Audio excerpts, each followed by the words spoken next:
Hi everybody, Jim from County Corvette. I have a 1987 Buick Grand National GNX here. I don't even know where to start. I guess I'll start with where I started on the video, where I was talking about filming. We don't film anymore, we video. But I'm an 80s boy, so this actually rekindles those fond memories, because in 1987, I couldn't afford the gas in this car, let alone actually sprinkling, because these things were bringing insane money when they were new. They only made 547 of these GNXs, which I'm sure most of you know probably more about them than I do who are watching this. But for those who don't, Buick came out with the Grand National, I believe in '85, and then by '87, this was their special last edition.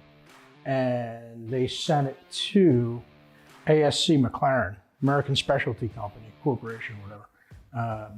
And they hot rodded it. They put a bigger turbocharger on it, beefed up the rear, you know, and some other cool stuff, and built 547. This car, I think it was in the 300s, I don't remember exactly, 362 or whatever number, out of the 547, has 549 original miles. I think I got it with 547 and inadvertently put 2 miles on it. I don't know if that matters, probably shouldn't, but I just thought it was kind of funny after I checked the mileage and made the connection. But anyway, this car is a true original car. The original coverings are on the door panels, on the seats, on the floors. I mean, the original plastic. So that's quite extraordinary. The car's had no paint work. I've gone over it with a paint meter. To those of you who don't know, the filler panels between the bumper and the body literally disintegrate on these cars over time. We've seen some of these cars with less than 100 miles. There was one with 50 miles and it was original, and that thing was just literally falling apart. These have been replaced properly, painted. It's the only paint work on the car. So this is a 1987, it's 2021, so that makes this car 34 years old.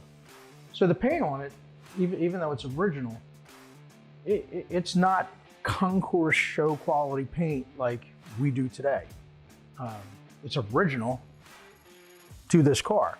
In 1987, these cars were far from perfect, meaning surface scratches, imperfections, but you know, to the guys who are collectors of these cars, you'll appreciate the fact that it is truly authentic. And I've paint metered everything again, and you know, we'll show you all the specs on that. So moving along, under the hood and underneath the car, it looks actually just as great as it does it on top. One of the things that I love most about this car was there's a sticker, a paper sticker still on the catalytic converter. Think about that. That little piece of paper has lasted 34 years.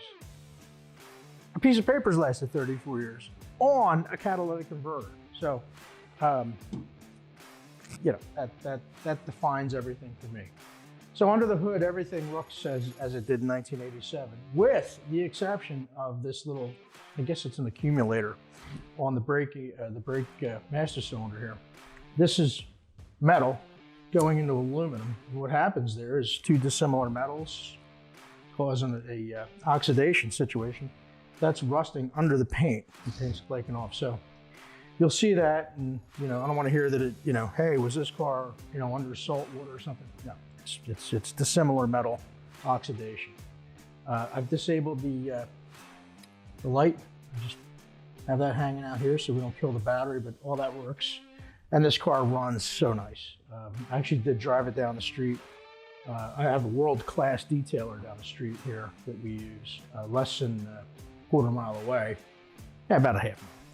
And I drove it down there and back.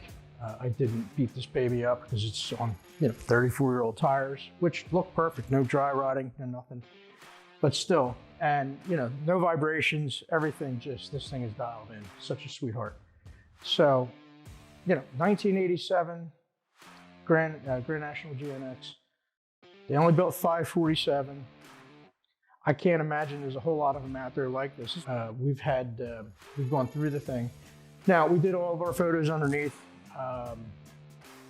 ASC McLaren, you know, when they got these cars, they did an exhaust and they did rear shocks.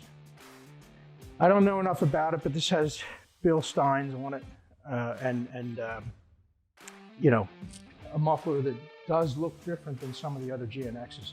I don't know if it's original. I don't know if it was replaced at some point. I know this car hasn't been registered since 1995 for street use, and it was used sparingly at that point.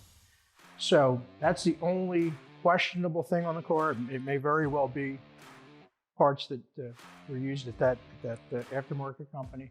I just don't know. I'd love for any of you Buick, you know, gurus to reach out to me and share any of your thoughts on that, because it is my belief. I mean, plastic's still on the car, so why would it have, you know, had changed the exhaust? So anyway, that's the car, and take a good look at all the pictures, and you know, let us know if you have an interest in it. Priced at $179, which is, these things are trading in the 150 to 200 range. Back in 1987, like I said, a tank of gas on this thing would have been, you know, a big expense for me that would have been questionable. Never, ever did I think I would own one of these, you know, for well over 6 figures, but here we are. So they're not making any more of these. So if you're in the market for one, get a hold of Ed or I, and we'd love to talk to you about it. Thanks for watching, and please subscribe.